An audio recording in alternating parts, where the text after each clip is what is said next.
wake up and realize Hey, how you doing out there? I'm back again. Open Doors is back again. It's your brother, Chris Harris. I'm here at Open Doors, and I'm back with another hot topic. I'm so grateful that you took the time to check out this podcast. I know we're going to have an awesome time today. Before we get started, I need you to hit that subscribe button. Why you keep playing with me? Why you keep playing with me? We're dropping episodes fast here at Open Doors, and you don't want to miss out. So anytime when you hit that subscribe button, anytime when it's dropping, it'll come right to you. Hit that subscribe button right now. Don't forget to share the podcast to the people that you know so we can connect and they can get in on our conversation. All right, let's go. Today, I have a topic for you. Is being a stepdad worth the work? Let me say it again. Is being a stepdad worth the work? I've been hearing, in podcast land, different topics about dating single mothers with kids. Being a stepdad, marrying a woman who has kids. Is it worth the work? Let's talk about it. But first, I have a video of a guy, he's talking about it. Let's see what this brother has to say, and then we'll jump right into it. Now, there are many attractive women that may be good women on paper, and maybe they got a kid or they got a few kids. And I know that it doesn't really sound good, and it doesn't sound attractive, and it doesn't sound friendly when you hear a man say, it ain't worth dating a single mother. I understand I understand how that may make some of you guys feel. I totally get it. But the main reason why a man, it just doesn't make sense for him to be a stepdad is because you're just a resource. You're not going to be able to parent them children in a way differently than mom has parented them. You still got to provide love, protection, resources, direction, guidance for children that you can't even discipline. It basically boils down to not being worth the trouble.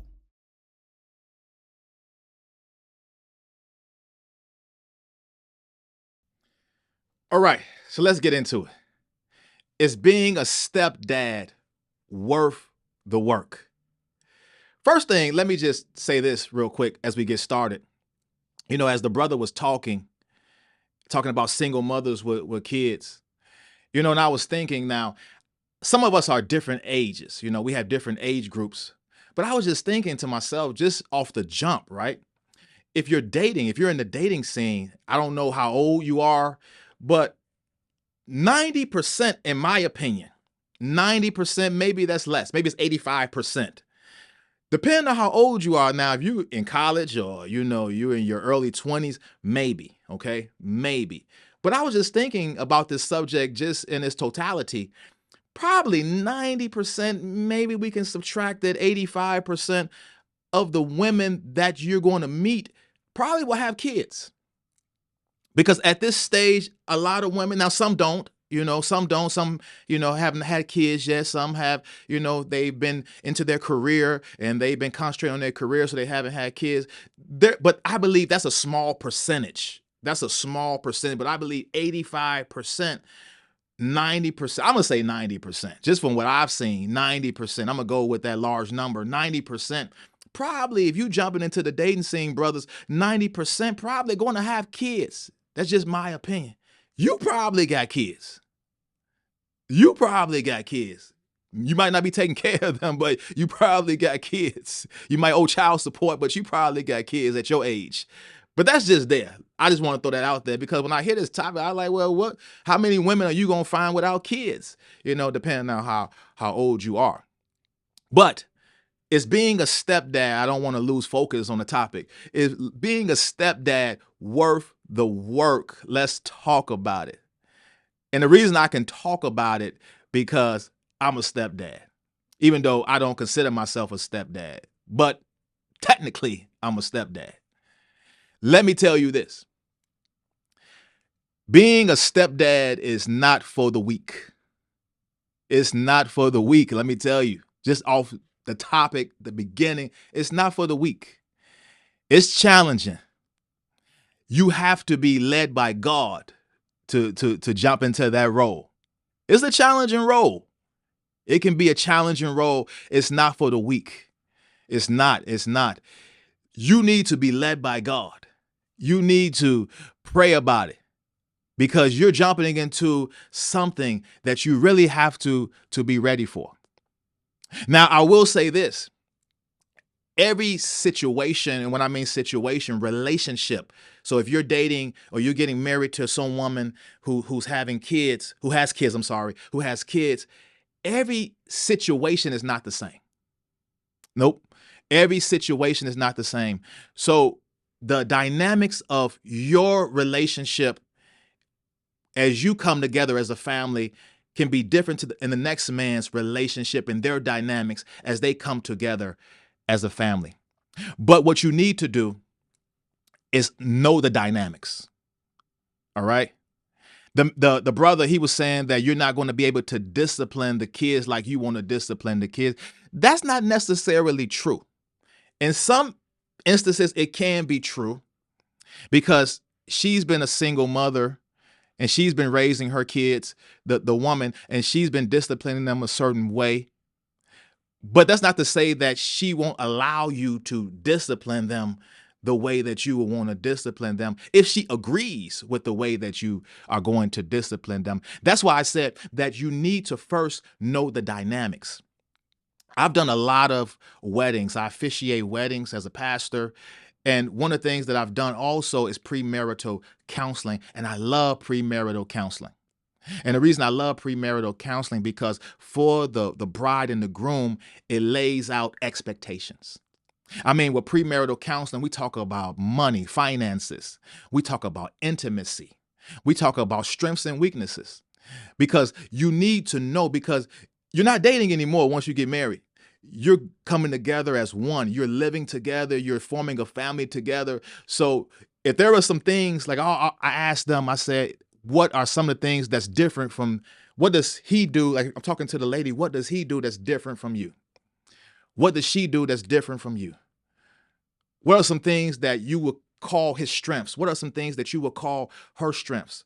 Now, what are some things that you would call her weaknesses? What are some things you would call his weaknesses? Let's talk about it because even though you count this as a weakness, so even though you say that he does this, that something I don't do, can you live with that? That's why I say you need to know the dynamics. You need to have expectations because you're not boyfriend and girlfriend anymore once you get married. You're in it for the long haul. You're in it for the long haul. So you have to be willing. Is it something that I can deal with? Or if it's something that I can't deal with, you need to, hey, we lay it all out on the table. We lay it all out on the table. Everything, every dynamic of this man as a woman as he's coming in, every dynamic of this woman as she's coming in, because you're in it for the long haul. So I love premarital counseling because it lays out expectations. So when you say I do and you come together as one and you form your family, you can't say I didn't know. You can't say I didn't know. We lay it all out on the table. And that's what I would say, that when you're coming together with this single mother and you're about to form a family, you need to know. You need to know. You need to know what are you getting yourself into. You need to know the expectations. How can you discipline this child? If you have a certain belief on discipline and this is how you discipline, this is how you believe discipline should go, you need to communicate that to her and you all need to be on the same page. Now, there are different forms of discipline because one of the challenges, and let me just speak for myself because I'm a stepdad. You know, I've been in for a while, for years. And like I said in the beginning, it can be challenging. And one of the challenges for me, just to give an example, is the other parent. Now, if the other parent, if the father is around, that can be a challenge. And it was a challenge in the beginning for me. It was a challenge. We bumped heads. There were certain things that he didn't want, for his child. And he made sure I knew that he didn't want this for his child. There were different things. I don't want to get into the specifics of everything, but it was a challenge. It was a challenge. So you may be with a woman, brothers, where the father is there and he's like, I don't want anybody disciplining my child. And you can understand it. I can understand that. I wouldn't want anybody putting hands on my child if that's the form of discipline we're talking about. That's just like your kids are at school. I've never been a teacher, but I've been in school. I've been around teachers. I always say I couldn't be a teacher because sometimes the way these kids act, I want to put hands on them. I want to put hands. Sometimes I see these kids the way they act. I say, "Oh, I couldn't be a teacher because that kid tried me too many times. I'm a choke him out. I'm a lay my hands on him." But as a parent, you don't want anybody. You wouldn't want your teacher putting their hands on your child. You wouldn't want anybody putting your hands. So I can understand the other parents saying that. So I don't think you can get mad at that, right? I don't think you can get mad at that when the father said, "Look, I don't want anybody touching my child." I can understand that from father to father, from man to man. I can understand that. But I want to say there are different forms of discipline. There are different forms of discipline. You don't have to necessarily whoop a child. That's his father. He can whoop his child. You're not his father, per se. He don't want you touching his child. I can get with that. But can you get with that? That's what I'm saying. That's why I say you need to know the dynamics of it. You need to know the dynamics of it because there are other forms of discipline. You might, if you can get on the same page with the parents and say, "Hey, he's been acting up. She's been acting up. I want to take her phone away." You know what I'm saying? If you all can be on the same page, that can work. But you got to be able to be on the same page with them. That's why I say you need to know the dynamics of it because you don't want to get into it and something that you didn't expect. I know people who got into marriages with women who had kids and maybe 6 months the marriage was over because they didn't know the dynamics. They wasn't ready. They didn't have the expectations going in. When you're dating or when you're married to a woman or you're dating, you're marrying the family. You're marrying the kids too. They're a package deal. So you got to know, okay, this is what to expect going in. Can I handle it? Now, if you feel like you can't handle it, you better go. It's okay. Let her find somebody else who can handle it because you don't want to get in there lying to yourself and then that marriage is over. So you got to know the dynamics of it. You got to know the dynamics. You all have to be on the same page when it comes to, being a father, a disciplinarian, whatever it calls to be when you marry that woman who has kids. The man was saying that, oh, you have to support those kids. You have to, you're a resource. You are. But that's what a father is. A father is a resource. A father is a source. You're a covering for that family. You're a protector for that family. That's what you are. You're a teacher to that family. You're a leader to that family. You're the head of the house. You're a man. That's what you're supposed to be. You're supposed to be a resource. You're supposed to be a resource. But you have to be ready for that. And like I said, you have to be led by God. Because there are some women. Now, let's be real. Let's be real. I've known some in the past. I'm going to throw this out there. Some of you may not like this. There are some women who I believe are just looking for men to take care of their kids. There are some women like that. I believe that. But you have to discern that, brothers. You have to discern that. And like I said, when you get into any marriage, no matter if she has kids or she doesn't have kids, you need to be led by God. That's what I started out in the beginning. I said, you have to be led by God. But being a stepdad, knowing the different dynamics to deal, because if she got a crazy baby daddy, are you ready for that? If she got a baby daddy who seems to always be meddling into things, are you ready for that? Because if you're not, step away. But if God is leading you that way, then you're going to be okay. You're going to be okay. But you have to understand the dynamics going in. But I believe that it's okay to be a stepdad. And this is why I would say, because there are a lot of kids who need fathers. And let me just throw this out there. A man can be in a kid's life and not be a father. So the baby's father, I hate using that term. I hate using that term. The biological dad could be in the kid's life, right? But still not be a father. For my kids, like I said, I'm a stepdad. The kids knew from jump I wasn't their father, quote unquote biological father, but I was still a father figure to them.